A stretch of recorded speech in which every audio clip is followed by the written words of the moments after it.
On this episode, and I'm going to say it, the legendary Ken Auletta stops by.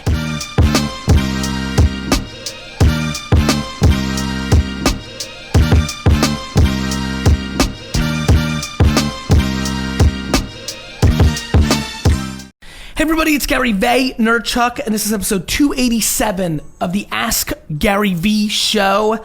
I'm very, very excited for this episode. Not only is this gentleman my neighbor in two separate locations, but more importantly, he's somebody who I've admired from afar pretty much as soon as I started realizing there was business content in the world. And then he embarked on a book that came out recently that went very deep into the world of advertising and the stuff I was doing with VaynerMedia, and then Beth Comstock, the former CMO and then former chair, one of the great big executives in the corporate world, somebody I admire very much, texted me one day and said, "Hey, I want you to speak to Ken Auletta. He's writing a new book about the industry." And literally, it was a massive highlight for me. And so, sir, thank you so much for being on the show. Thanks for having me. And so let's do this because I think the amazing part of this show and the audience is the dynamics of how many different kinds of demos watch the show. I'd love to get, before we get into the new book, I'd love to get a 2-minute, 3-minute, bio. Tell us about your career, because I've been watching a bunch of documentaries and you keep popping up, which makes me laugh. And you look the same. Makes me laugh too. Right. Black hair instead of gray hair, but same face. I had a graduate degree in political science and thought I'd work in government or something like that. And I went to work for a guy named Howard Samuels, who invented baggies and the plastic clotheslines, a businessman. Interesting. Upstate industrialist. He was running for governor, and with my help, he lost. So I also worked with Bobby Kennedy's 1968 presidential campaign. Well, that's powerful. As a low level. Yeah. That must have been inspiring and then devastating. Both, yeah. And then I went to journalism and wrote, starting with freelance, then the Village Voice and New York Magazine, both. When Murdoch took over, did a hostile takeover, a group of us quit as a protest rather than work for him. What year was that? That was 77, the winter of 77. Was that his first play in the States? No, his first play, he bought the New York Post in 76 and promised it would stay a liberal newspaper, and then obviously reneged on that promise. Right. And he had bought the San Antonio newspaper as well, but he had done hostile takeovers in the UK and Australia before. So he had a bad reputation, but obviously an interesting businessman. Sure. And then I went to work both at the New Yorker and writing column for the Daily News, and did TV on WCBS TV, political commentary. And I've written for the New Yorker since 77, and I've since written 12 books. 12? This is my 12th book. And what was the first book you wrote?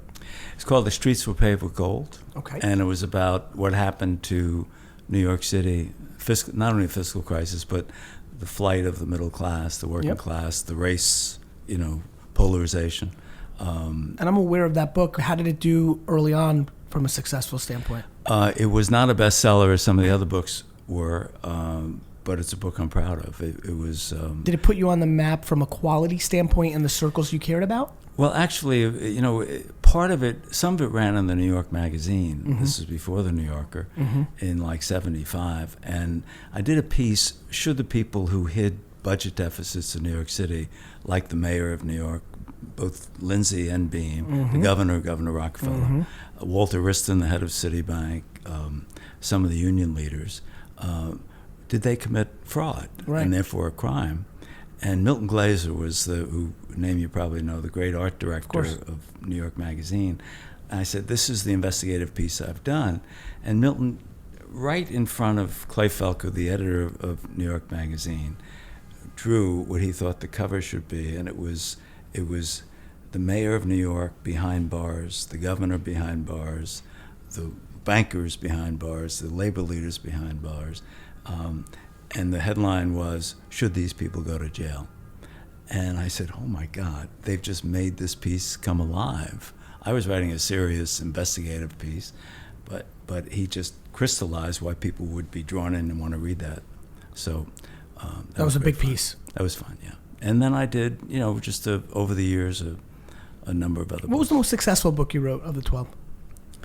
I think the two commercially most successful, they got up to number 6 on the New York Times bestseller list, were the first was Greed and Glory on Wall Street, and that was about the fall of Lehman Brothers and the greed in the mid-'80s infecting Wall Street. And the next one was in 91, and it was called Three Blind Mice. Yes. How the TV networks lost their way, how they were being disrupted by a new technology, which was cable at the time. And do you see a lot of parallels to what's going on with social media and things of that nature to that thesis as well, like platform shift of attention? Totally. Yeah. I did a book which also did well as a seller called Googled in 2009, and that was a book about disruption, how Google and digital world was disrupting the legacy media world of newspapers and magazines and music, etc. And then this current book is about how the disruption that visited legacy media was now visiting the advertising world. How did you get to the new book, Frenemies, right? Yeah. How did I get to it? What's the subtitle? It's called Frenemies. The epic disruption of the ad business, in parentheses, and everything else. Yes. And I said, here I am writing for the New Yorker, something called the Annals of Communication. I follow the media business, and yet I don't follow the advertising business, which funds the media business. And if you want to follow the old Watergate adage, follow the money, shouldn't I be following what's happening with advertising? And so that set me off to... And to frame it up for everybody, and it's really funny, and a lot of you know who I am. I'm a character that's... I'm an unusual dude. I literally, genuinely, when I started VaynerMedia, knew nothing about the advertising world. I'd never watched Mad Men. I didn't know how it was structured. I had no idea that they were mainly run by publicly traded companies.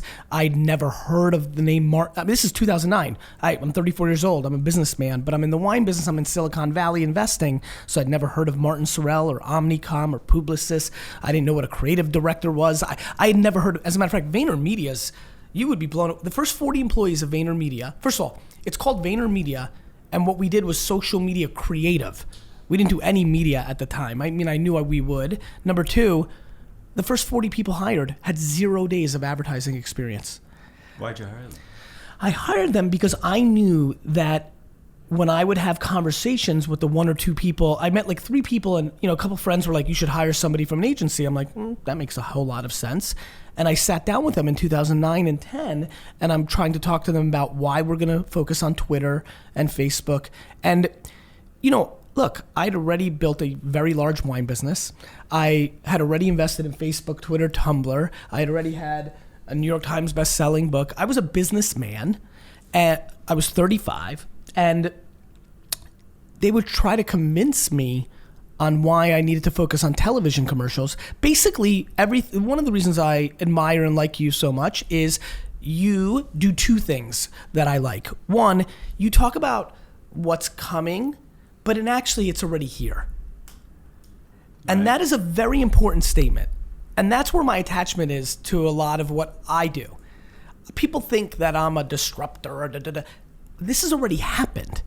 Facebook's happened. It's not coming. And people, for financial, short-term, selfish reasons, hold on to the past. And they don't acknowledge the present, not the future. And these are... I speak a lot publicly. Garyvee's here. He's a disruptor. First line, I'm like, I'm practical. I'm unemotionally practical. I want to be historically correct. Right. And I play for that. So nonetheless, I interviewed 3 people. They were completely and utterly incapable of understanding what was actually happening, and they were holding up the romance of an award or an Ad Age article or arbitrary Nielsen ratings, or there was nothing smart coming out of anybody's mouth that was senior or emerging in the ad world. And I decided, you know what? I'm going to hire a bunch of kids and I'm going to teach them. I'm going to make sure that they don't know anything about that old world. I'm going to establish a DNA and a culture of kindness and curiosity and really the currency that I believe in, which is the pulse of the moment. And that's what we did. And that's what we did. It's interesting. Every time I've written a lot about disruption over the years. And every time you do that and you probe and you do these interviews, you find people in legacy media who deny the reality of what is happening to them, and they do it for lots of reasons. And one of the reasons they do it was Clayton Christensen of Harvard wrote a great book several years ago called The Innovator's Dilemma. And in it he argues that if you have an existing business that is generating money and has a reasonable stock price, the thought that you're going to divert money from your existing business to some digital upstart and be punished by crazy Wall Street yep. because of it, you don't do it, and you get frozen in place, and by the time you look up, your business is gone. Ken, let me throw you not a curveball. Let me tell you what I'm fascinated by. I've always believed that. I see it every day. I genuinely believe the majority of the Fortune 500 consumer packaged good companies in America are so in trouble. They have the Crafts and the Unilevers and they are unbelievably in trouble because of what's happening with Amazon, what's happening with television and OTT and big box retail, and they're on the drug of Walmart, and the channel conflict wars of the future are going to be remarkable, which means Pepsi wants to go direct, but Albertsons and Walmart and Costco won't let them, and meanwhile, that's going to be the demise. You're going to get to that one next.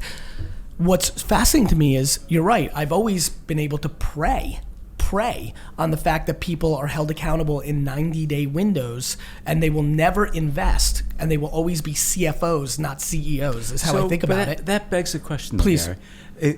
Unilever comes to you yes. and says, we want to hire you yes. to do yes. a big piece of our marketing. Yes. What do you say to them? I say, sure, but please let me do what I want to do. And then they say, sure, that's why you're here. And then systematically, from day 2 till year 6, they close in the reins of what I'm able to do. And you know what's funny about me, Ken? You know this a little bit. Like, this is going to be on LinkedIn. Like, I'm not hiding. I'm telling my clients that I don't believe in it. I'm hiding even less. The only reason I'm building VaynerMedia is to buy my clients' brands when they go out of business. I'm literally going to buy Head and Shoulders and Cracker Jacks and Wheaties and, Dove soap. Like, that is literally why I came into the industry. I don't want to be the next WPP.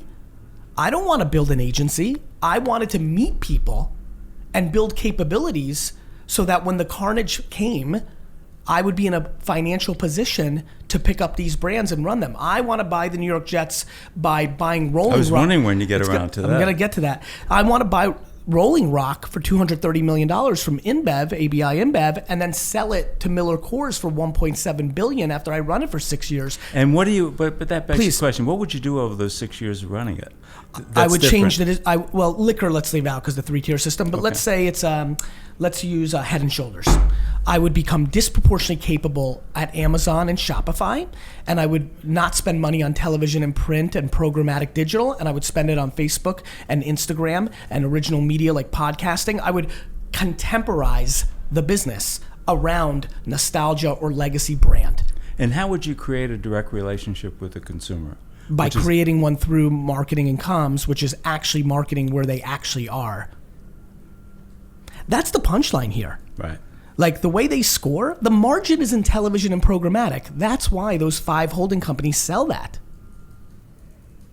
So what did you discover? Instead of me yapping and pontificating, because that's only one angle or perspective or purview, what was the ahas of the ad world? And it is the Ask Garyvee show. Do you have some questions on LinkedIn? Facebook, start putting in phone numbers today, because my fans always know when I really respect someone. Instead of calling and being super pumped to talk to me, which is always flattering, I really want heavy advertising industry questions. If you're in the ad world, this is the time to put your phone number. Please respect that. We have tons. We've done 280 shows. We'll do 280 more. Let's really focus on the subject matter at hand, because it is the thing that happens when you're in industry, no matter how much you're cynical to it, you start getting very emotional about I've fallen in love and made real friendships. I have real friends at Starcom and MediaVest and, Omnicom, because they're just nice people and they don't see it. They don't see it. This is like religion and politics. They actually don't see it. And they don't see it. But Ken, when you ask the aha moments, that's certainly one of them. The blindness of people, and related to that is the insecurity of people. They don't see and it. the audacity. Ken, how much audacity is in the system? Well, there's habits in the system. Okay. And you can call it audacity, but people doing the same thing Yes. over and over again and not being able to get off that track. Yes. and yet at the same time as there's denial of that their business is fundamentally threatened, there's insecurity. They're aware that they don't have the same pay level to attract people the way a Facebook and Google does, for instance. Or there's insecurity that the mistrust that the clients have for the agencies. And there's insecurity about the math men taking over from the madmen. Yes. And so that's one of the reasons they hire a guy like Michael Kasson, who's one of the major characters in my book. He gives them a sense of security. He can introduce them to his clients, Facebook and Google, and Microsoft, and the agencies, et cetera. And I was just struck by this kind of contradiction between the kind of smugness or comfort level and yet the insecurity. Well, and they're opposites. But that to me is the characteristics of the moments before the incumbent takes a fall. I don't think there's any question. I mean, I'm sure that was the theme of every time you've delved into any industry. That's the exact, literally, right. I always think about this when it comes to business. There's two ways to build the biggest building in town. One is to just build the biggest building in town.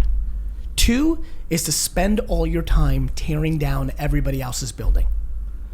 And when I see behavior number two from a collective, I know it's game over. Right.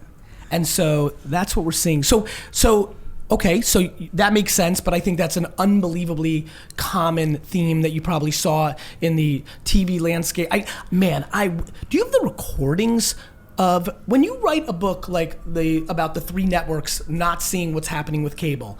Do you have the actual recordings, like audio? I record every interview. Are they your IP or are they the publisher's IP?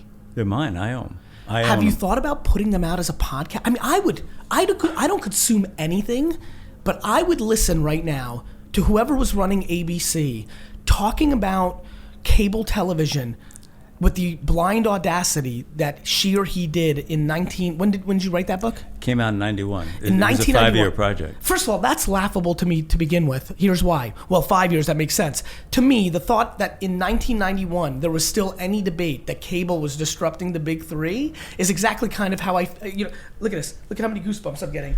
Look at this. It's kind of the way I feel right now, which is how does anybody debate the Facebook's already and social media and the mobile device with social platforms eating up all the content consumption and OTT? By the way, the three networks, now obviously Disney owns ABC, but as an individual unit, ABC, CBS, and NBC are completely out of business in today's world. I mean, they're not yet, but they have no place outside of live sports. But here's what's interesting about it, and one of the reasons I made Les Moonves one of the characters in my book. I did a chapter where I say, can old media act like new media?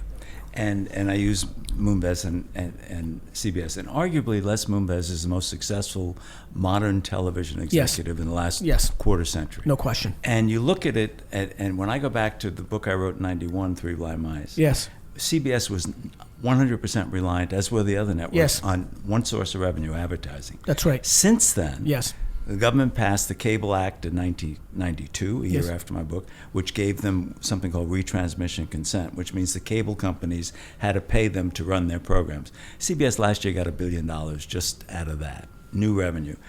In 94, the government passed FinCEN regulation changes, which allowed the networks to own and sell programs. Becomes another source of revenue. But the third new source of revenue is with the digital platforms like Netflix and Amazon coming on. They decide, the networks, that they're going to sell their programs or their libraries to the IP. To them. That's right. And arguably, that it last year gave $250 million each to Fox and $250 million to CBS. Yes. That's great, right? Yes. But what are they really doing? And one of the reasons I use the title Frenemy in the book is that Netflix is a frenemy. Of course. They're a friend in that they're giving you $250 million.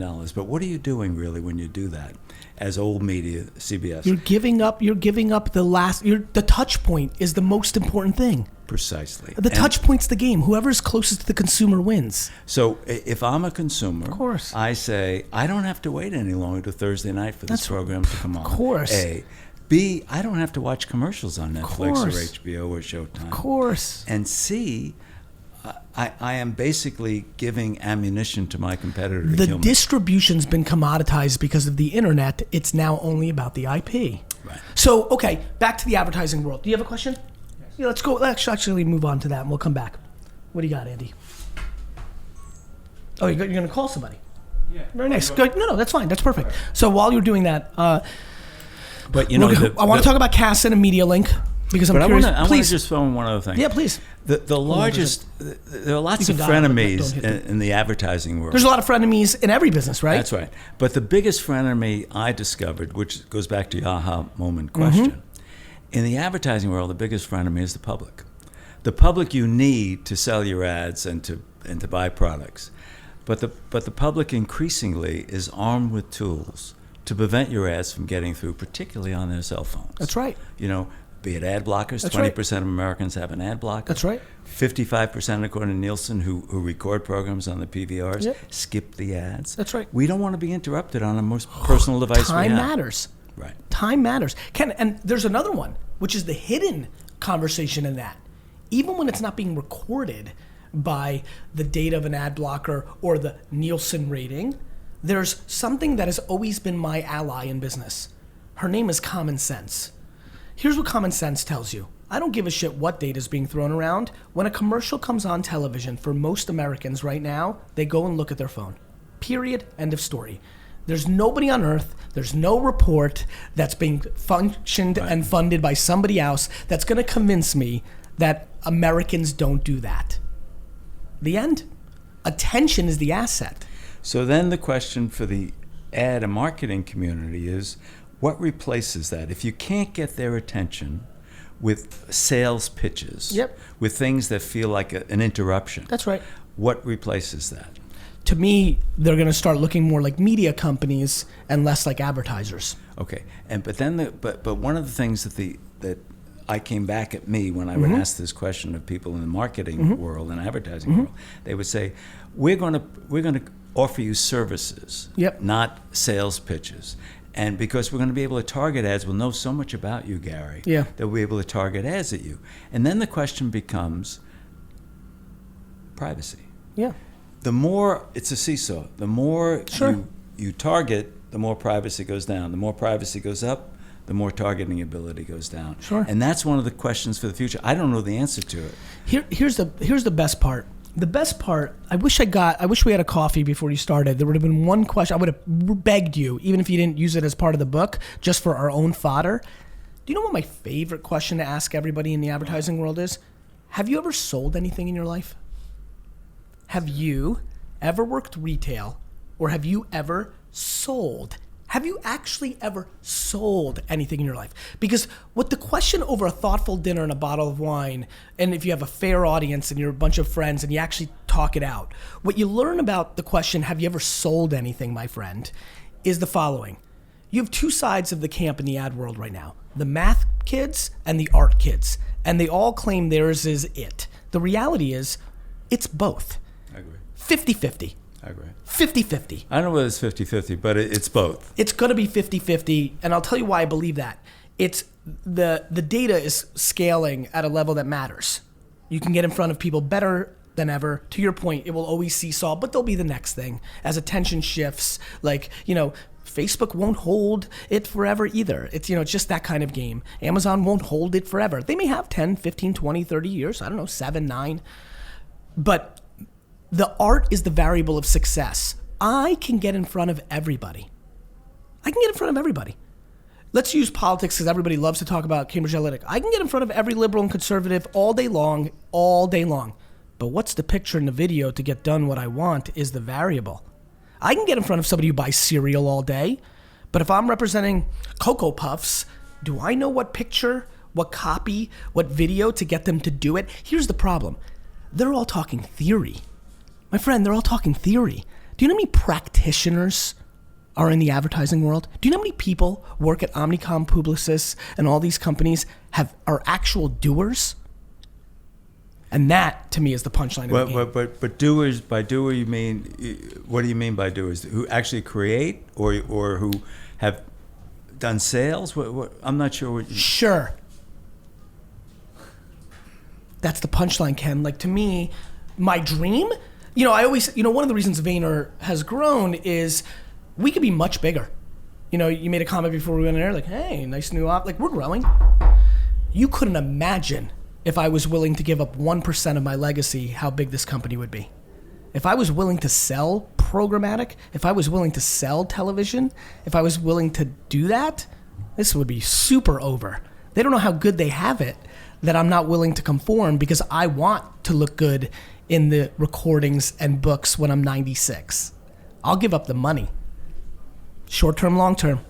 Interesting. Yeah, so the answer, he'll dial, but the answer is anything. Run a face. You know how many people have opinions on Facebook ads in the ad world and have never run one? Like, just genuinely don't know what it looks like to run an ad. Right. And, they treat an award or a report like religion, neither map to actual business. Me? Ken? No actual business, no practitionership. And yet they say the whole... Alan, it's Garyvee. You're on with Ken Auletta. Alan? Sir. It's Gary Vaynerchuk. How are you? Good. How are you? Good. You're on with Ken. Where are you from? What do you do? What's your question? I'm from Houston, Texas. Thank you. So I own a publication here in... we're obviously trying to expand our publication into other cities. Okay. So we have a local niche, which reaches about 80,000 people a month. Is it a print publication? It is. And what's it called? Yes. It's called The List. The List. And what does it do? You go to our website, thelist.city. You go to our website, it's called thelist.city. Okay. And if you go there, you can check us out there.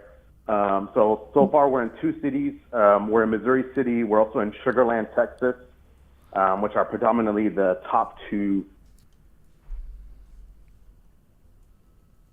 Are we losing him with service?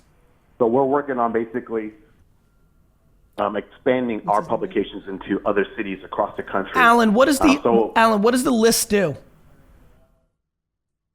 We're a full marketing company, so we do everything. So we offer advertising. Obviously that's where our revenue comes from. So we do print marketing, we do digital marketing, we do social media. We also help with web marketing.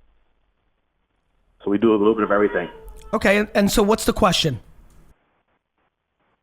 So the biggest thing is we're trying to scale up. So I'm just trying to figure out how we can scale. So we started in 2 cities. I want to use that mold that we have. And, what's the best way to attract new businesses, new areas, based on kind of what I've already created from scratch. Why do people find it valuable when, I'm looking at the list.city right now, when those functions are so available on Facebook and Google and the attention is there? What have you found has been the rationale of the businesses in those 2 cities that have made them want to pony up money in a world where they would get a lot more eyeballs and value out of doing those things on Facebook and Google? Right. Obviously we're part of both of those. So the biggest thing is what we found, being in the publication industry, is a lack of niche publications. And I think when you have a niche that people like, that kind of gives them But what's your niche? That it's local? Our niche is going to be more, it's a community-based publication. So we do a lot of community content. We have community bloggers. You're replicating the old local newspaper, like the Milburn Item in Milburn, New Jersey? No, not like a newspaper. No. We provide a lot of like relevant content. Obviously, we're not a weekly or daily newspaper. We're not the Chronicle, or like the Houston Chronicle here. But it's more of a niche that local people can jump on. That can help attract, local businesses, small mom and pop businesses that, Alan, a more affordable way. Alan, you need to help me here a little bit because the pitch is so gray. I understand that you want local businesses to subsidize your business. That I've gathered, right? You go to a local town. If we win the attention of Albuquerque, New Mexico, I can get $200 to $800 per restaurant, lawyer. I get that. What the fuck content are you producing? Like, how are you getting the citizens of Albuquerque to go to the site? Like, what are they consuming? What's the content? So we obviously direct them to our website. We put a nice write-up why you should join. It's free. I mean, obviously, it's kind of like similar to like a hold Yelp on real quick. Yeah, list. can you help me? I think what I'm hearing now I think I understand for the first time. It feels like it's just a yellow pages, right? Like, is it it's just a directory of sorts? No. It's actually a combination of all of that. So it's kind of like a Yelp, it's obviously they're able to review, they're able to join. So then it's like Yelp. Freebie stuff. It is very similar to Yelp. Yes. So Alan, I think I know what you're doing. Tell me if you think I'm right, because if you tell me the truth that I'm right, then I can help you make more money, right? Perfect. I think what you're doing is you're just doing a good job in sales. I think what you're doing is you're just willing some revenue into the business because you've created the list. Makes sense, I understand. But it doesn't have the scale that others do. There's the theoretical niche nature of the local market, and then you and whoever else are just doing a good enough job of getting $50 to $800 per small business, and as long as there's just a little traffic coming to it, they can justify that minimal investment. True? Correct. Cool. Cool. We get about 30 to 40,000 impressions a month on our site. Fair enough. It does pretty well. I mean, I get it, but it's 30 to 40,000 impressions a month on a website is like a bad Facebook post. It's not a lot, but you know what's funny? I love what you're doing. Let me give you a great piece of advice. Hire interns and people fresh out of school, pay them as little as possible, but good for them because they said yes, that's what they want. They want to learn sales. And basically find young salespeople that don't cost you the most amount of money because your business is relying on small checks, and just build a sales machine. You could pick any market, or you can pick a rabbi per market. You can say, who wants to be a leader in Topeka, Kansas? And then you can build out like the actual product you're selling doesn't need to be that good based on, the reality. And the reality is with minimal checks, a restaurant in Albuquerque, New Mexico may justify the $200 based on 6 visitors. It seems like you're playing the long tail. I think the vulnerability of the business is you'd like to sell something that actually brings value, but at the end of the day, the market is the market, and if the SMB sees value, there's something there. Ken? The other thing I would do is take a look at what happened with Patch. Patch was a local online newspapers in communities around the country. There were several hundred of them. Tim Armstrong was a major investor. AOL bought it, right? At some point? When Tim Armstrong took over AOL, he bought the company, which he had started. Yep. And it floundered. It failed. Yep. And I would look at why it failed. Well, I think they failed. What I like about Alan, Ken, is they failed because their ambition and their steez was ahead of the reality of their business, and they had so many costs in the system. Alan can build a very nice $250,000 a year business, $800,000, even up to $800,000. But Alan, look, man, I love you and I want to bring you value. The product you have isn't unbelievably valuable. What I like about your potential is you could be in the long tail of sales. As long as you keep your sales, your costs down. That's right. That's what he has to, listen, for a 15 to 27-year-old who can afford, or by the way, for a 90-year-old, for any human being that can afford what you're willing to pay them and they want to learn sales or they just like it, you need to figure out. I actually think one of the most interesting things that are brewing, do you know that this is classic me, but I have an idea of starting, a startup like incubator in a retirement home. You know how everything is, these like people with time and ideas come in all shapes and sizes. And I think we miss a lot. Alan, I think you need to find 69-year-old Gertrude and 17-year-old Rick and find people that can sell. And if the ROI and what they're selling versus what you're paying them against your product works, that's how you scale. Brother, you are only in the sales business because your product is not valuable enough. Does that make sense? Yes. Cool. Awesome. Thanks, Alan. All right, let's move on. I mean, look, that's reality of that. Ken, talk to me before we go into the next question. Want to go back to the industry. Because I'm really fascinated from your perspective. One of the things I don't do well either is really learn I learn the customer. I spend a lot of time on the customer. I spend very little time on the competition. So by the way, I'm pumped. I'm going to read your book this late August because I'm going to be off, and I rarely read anything. So I'm super excited. I know Cassin's a big player. I know Michael. Who else kind of rears their head? What are what's been the feedback? Give me 6-7 minutes of the industry chatter. Who's mad at you? Who likes you? Who agrees? Who disagrees? What's been the buzz? I try and tell the story of Frenemies through characters. Okay. Michael Cassin is a connecting character. He's the power broker in the industry. Mm-hmm. If there's a negotiation between a client and a platform and an agency, he's at that table oftentimes, and he represents all three. Yes. And you say to him, Michael, isn't that a conflict of interest? He says, no conflict, no interest. And one potential client said to him, Michael, why should I hire you? You kiss everyone in the business, and why should I trust that you're going to protect me?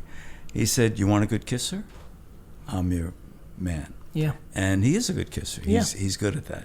He's a character. Les Moonves, as I said earlier, is a character looking at traditional media and some of the questions for the future. Carolyn Everson is the head of advertising for Facebook, is a major character and a way to write about Facebook in the book, which I do. Yes. Martin Sorrell, who was recently left but started WPP 33 years ago. The real icon, kind of built iconic the biggest figure, an interesting just a character. Framework, because I know a lot of kids are watching or people that don't know the industry.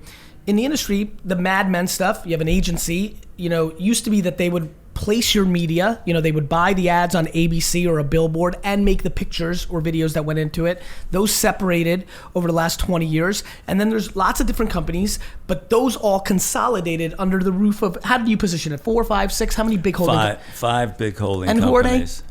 And who are they? They are the leading one, the one with the most WPP? revenue, 21 billion, is WPP, followed by Omnicom, Publicis, Havas, and Dentsu. Understood. And Publicis, I saw a bunch of people texting me today. It's happening, I guess, had bad earnings, and the market is down on all the holding companies. Yeah, the holding companies are suffering. The presumption is that they're too old, too many costs that they have to eat, and that they can't move as fast as say you can at VaynerMedia. Yes. But they have scale, right? There's a lot of people that want to work with Vayner, but if you're Crest or Colgate and you want to work with Vayner, you're excited about us, but we're established in the US, but we're emerging in the UK. We're opening up Singapore in March, but that's not going to mean anything to them right now. And if they need an agency and they got to be in South America, the global scale tends to work for these brands, correct? Not only what are their advantages? Well, an advantage is data. They have more data than you do. Yeah. And increasingly the client is saying, I need more data in order to be able to target my ads. It's so sad that Colgate and Procter and Unilever don't realize two things: what that data actually is, and more importantly, the fact that they need to own the data. Yeah, that and actually is one of the interesting things. Renting data from a holding company that is dirty data for what you're trying to achieve, and more importantly, is actually commoditized because everybody has the same data, and the variable is, do you know how to move the levers in real time and make the pictures and videos? The fact that the industry believes what you just said makes me laugh inside and just makes me point to my wrist, just a matter of time, because people don't understand what the commodities are and what the value props are. Well, one of the things that's happened in the advertising business is that the madmen of old, the Don Drapers, have lost power. That's right. And the media agency has gained power in part because they supposedly have the data. Well, they have these, data that they buy, then they deploy on the exchange, and the data gets deployed against websites in banner ad form, which means the data is worthless because nobody looks at the banner ad. A DSP is not valuable if nobody sees the goddamn picture. But then increasingly, Yes. those media agencies that have grown in power at Yes. these holding Yes. companies, they increasingly worry about the Facebooks and Google who have much better data. And but it's, you know what's so funny, Ken, and this is a point that what is just not being made, and it's fun to talk to you because I know how well you do your research. Forget about having better data. It's because they have ad products that are actually being consumed. Ken, I'm telling you right now, like on my children's health, Facebook has great data. A DSP could have great data. We both know you're Ken. We both know you're Seven. You know, like we know these things, right? Where do you see it? In a Facebook feed, you actually see it. Now, we go fast. We don't see everything. Right. You just see it better than you see it on a desktop banner ad on willywilly.com below the fold. That's all. This is just a game of where's the attention. Larry Page at Google once said to me when I was doing my Google book, he said, half the people click on the ads, and you don't pay. The advertiser doesn't pay, which is very attractive, unless someone clicks on the ad. But he said half the people who do a search click on the ads because they see the ads as information, Yes. not as a sales pitch. Yes. And so it becomes more valuable. Yeah, Your point. Google's done a very good job of being a toll booth. If you're typing in Pepsi, they've convinced Pepsi to buy ads against Pepsi. They've done a very nice job being a toll booth. I'm excited to see what Alexa does to search. Andy, let's get to another question. Well, Alexa, you think about it. Half the people who do a product search do it on Amazon, not on Google search. Oh, it's and wait to actual search, right? Hey Alexa, what's WPP's stock price? That's just faster. I don't know that. When that I gets do know WPP plc is a British multinational advertising and public relations company with its main management office in London, England, and its executive office in Dublin. This is a really interesting moment because, thank you, Alexa. Alexa, stop. What's interesting about that is 9 months ago, when I asked that question, all Alexa said was, sorry, I don't know. Every second, that little thing there is getting smarter and smarter and smarter And it changes smarter. the world. And it changes search. Oh, it's going to destroy search. People don't understand what's coming. Google better win with the Hello, Google this is Home Derek. or they're in trouble. Derek? Derek, it's Garyvee. You're on with Ken Auletta. Gary, what's happening? Life is good. Say hello to Ken. Hey, Ken. Hi, good morning. Derek, where are you from? What do you do? What's your question? I'm from Minneapolis, Minnesota. I own a small digital marketing agency, Facebook ads, Instagram agency for small businesses. So excited to talk Love to you it. guys. Of course. What can we help you with? Traffic Labs is the name of our business, of course. What's it called, brother? I Let's make sure we wanna- get it out there. What's it called? Vital Traffic Labs is the name of our business. Vital Traffic and, Labs. Love it. We also have a blog, Two Guys Build the Biz, on YouTube where we document stuff just like, kind of following your lead here. So, Good, man. but my question, I just wanted to talk about data privacy. I know for a lot of our clients, it's a concern. People are worried about targeting being taken away, household income, basically those big data collections that Yeah, I get it. companies have been leveraging. To me, as an advertiser, I look at it as a positive because it's really going to make competition, more difficult to target. But in reality, you talked about like owning data. I think there's a big opportunity for people to just advertise smarter and, really do a better job rather than using these big data sets that who knows how they even got the thing. So I was just curious, like, what your opinion on just like the privacy changes with I get it. Facebook and I get it. how that's going to evolve. Ken, you go first. I'll go second. I mean, I think that one of the cultural or historical factors that impedes Facebook and Mark Zuckerberg is Facebook has always had a low opinion of privacy, has always felt that we're in the business of sharing information, of communicating, of creating communities, and that our consumers are less concerned about privacy than maybe some other people are. Increasingly, however, we're learning that consumers are more concerned about privacy than Mark Zuckerberg. Witness him being compelled to appear before Congress. Ken, real quick on that, because I think it's an important point. You know how people like to say things and then do something else? Do you believe, this is just one man's opinion, do you believe this conversation about people caring about privacy is more conversation versus what they actually do in real life, in their behavior? let me because give it's an you, important. Yeah. It is. I think that clearly, historically, Americans are less concerned, are less agitated and concerned about privacy than Yes. Western Europeans. That's are. right. Witness the EU rules on privacy that have just been imposed. However, if you think about what the advertisers say the future is, targeted ads that don't feel like ads but feel like informational. So imagine, Gary, you're walking down the street. We have your GPS. We know that you bought a sport jacket at Barney's 2 months ago. You're only 2 blocks from Barney's, Gary. If you go into Barney's now, we'll give you 20% off your new sport jacket. Now, how does Gary respond to that? Tremendously. Well, or you might see that as a service tremendously, as you say, but some Garys might say, how the hell do you know so much about me? Well, they're going to know. And I'm concerned about that. They're going to know because the cat's out of the bag, right? I think the bigger part here is, so my big thing on this is, now we know. Now, listen, if you're a common-sensed American now, you're not like, what? You don't think when you go on the internet, like, it's impossible. Now you know. And so the more interesting conversation comes next. This gets into a much more interesting macro convo about how humans work. There are humans that are scared of terrorism because it's pushed on them as a conversation, right? And then there's individuals who are like, if terrorism was as scary as I'm told it is, well, then a car would be driving into Times Square every single day of the week, running into 39 people, because it's fundamentally impossible. I will use my logical mind, and so people make logical and emotional decisions. I want my data to be everywhere because I want to save time. Time is more valuable to me than anything else. But Gary, please.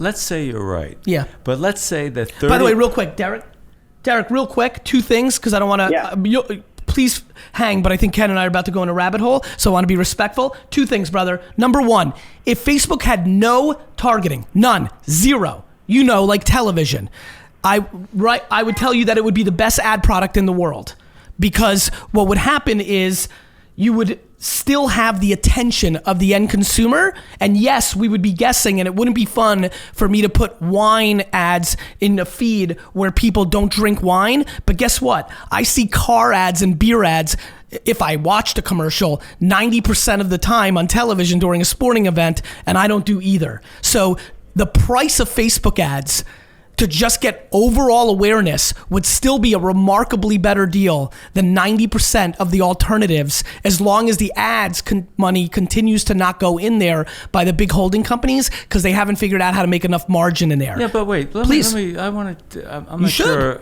You don't need to agree with everything, Ken. Let's talk about it. The 97% of Facebook's revenues come from advertising. Yeah.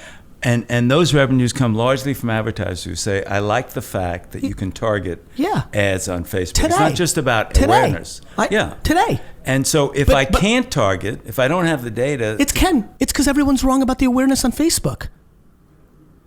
Ken, the awareness Facebook does is remarkably better than the DTC work that's happening on Facebook. Every entrepreneur is laughing at every big company in the world right now because they're making a fortune on the targeting capabilities on Facebook. To your point, what people don't realize is the real value of Facebook right now is top of the funnel awareness, but all the fucking madmen are too artsy fartsy and think a commercial is more special than a Facebook video. But wait, you're a guy who doesn't like banner ads. Hate right? them.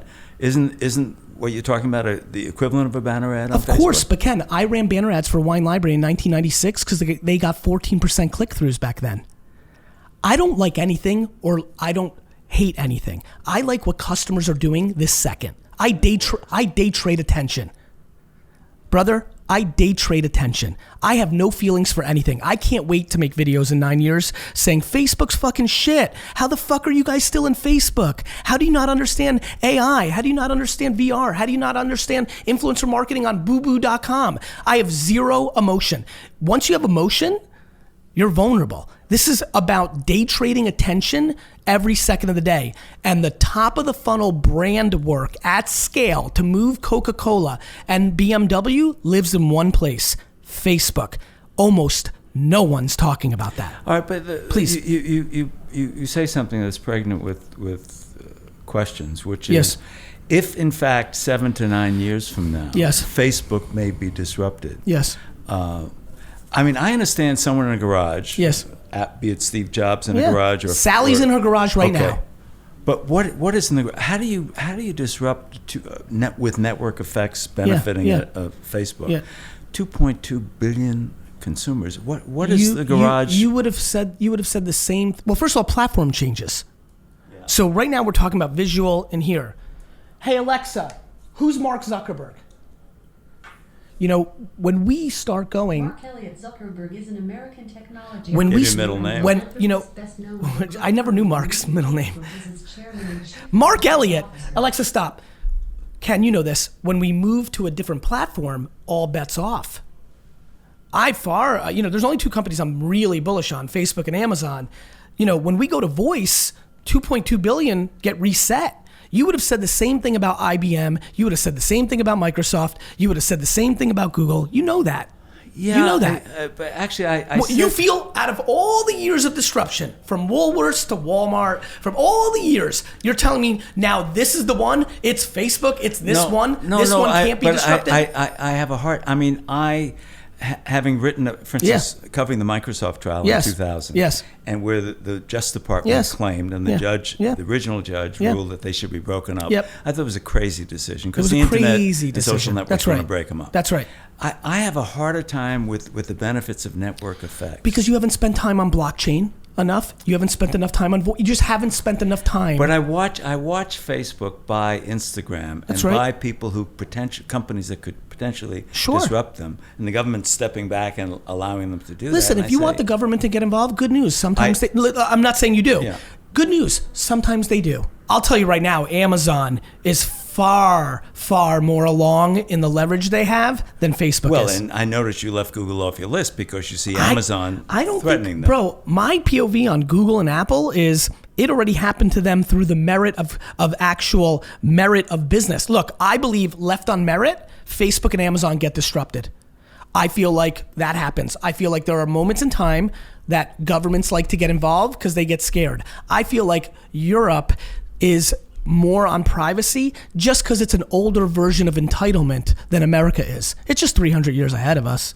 You know, but they also had World War II and Hitler and I get it. Fascism. I get it. But look, it's not stopping nationalism across the world, right? So regulating Google is not going to change, people's, wiring of, thank God, slightly more love than hate. And that always is going to play itself out. Derek, I also think that your point is exactly right, brother, and I'm excited for the future of your business.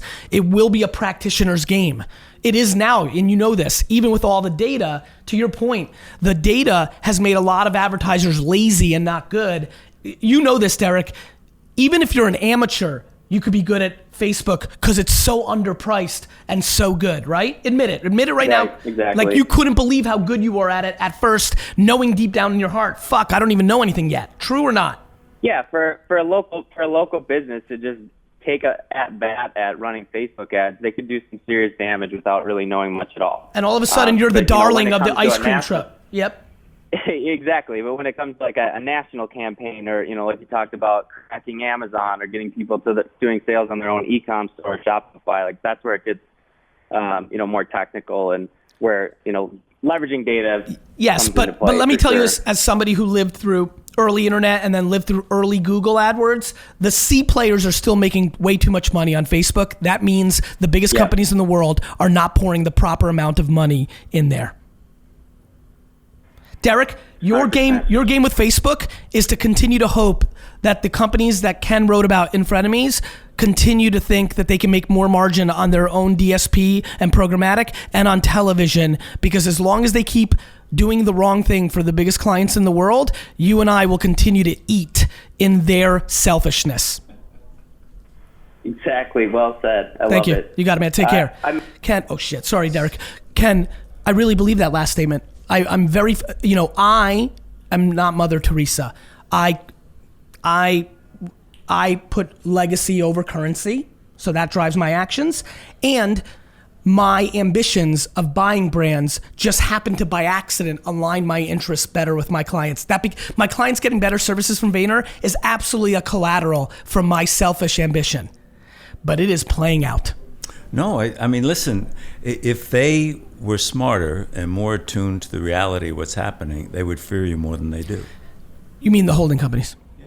Of course, but them and the clients are, it has nothing to do with smart, and you know this, you learned this a long time ago. When you're a 71-year-old executive and you're leaving in 24 months and you've worked your ass off and you want to buy 3 villas and a yacht, you're saying one thing: I'm going to do nothing to disrupt the stock price so that when I leave, I can strike, and there's no way I'm going to VaynerMedia doesn't make money. My poor CFO wants to punch me in the face every day because I'm investing in voice and in AI and machine learning and influencer and Singapore. He's like, hey, let's make a little bit. I'm like, no, this is our time. Or the legacy companies, the holding companies say, we'll buy Gary's company. And what they don't know. And when Gary says, I won't sell to you. And there's something else about Gary that's funny, and I don't know where this chip came from. Maybe I was short when I was a kid. I was an immigrant. There's a million reasons I can come up with it.